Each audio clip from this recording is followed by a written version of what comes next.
We are taking you live to Canberra now. We're listening here to the Government Services Minister, Bill Shorten. He's encouraging the almost 1 million eligible Australians to access unclaimed Medicare benefits. This is still good news for cost of living. I know it is the issue, isn't it? Any questions on this? Yes. This is money which is ticked off.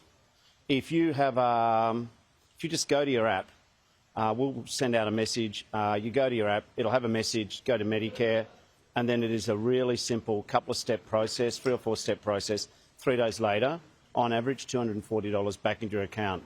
As we approach Christmas, nearly 1 million Australians, the money the government wants to pay you, we just need your correct bank account details. All Medicare benefits. Okay, exhausted your interest in that good news? Sorry, I did promise Sarah next.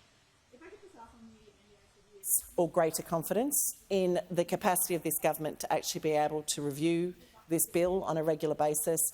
I think in part it does acknowledge the fact that, as the member of Warringah said, as far as we are aware, there's actually been no economic modelling done on what the impact of this legislation may be.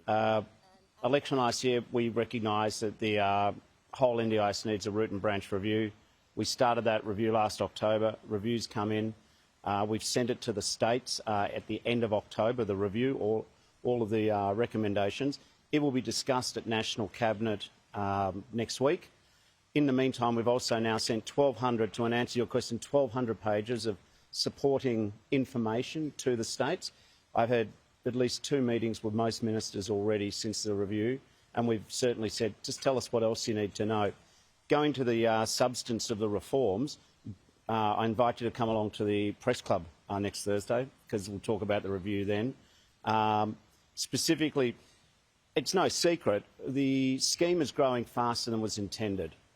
And so we and the Premiers and the Prime Minister have set a target of 8%. Now what we're doing is putting the meat on the bone of reforms to achieve that 8%. I'm very confident that if we can make the experience on the NDIS for the participant more human, less bureaucratic, if we can crack down on ethical service providers, if we can also have a long overdue discussion about what are we doing for Australians with disabilities whose disability is not so severe that they need to be on the NDIS, but we still need to have services. I recognise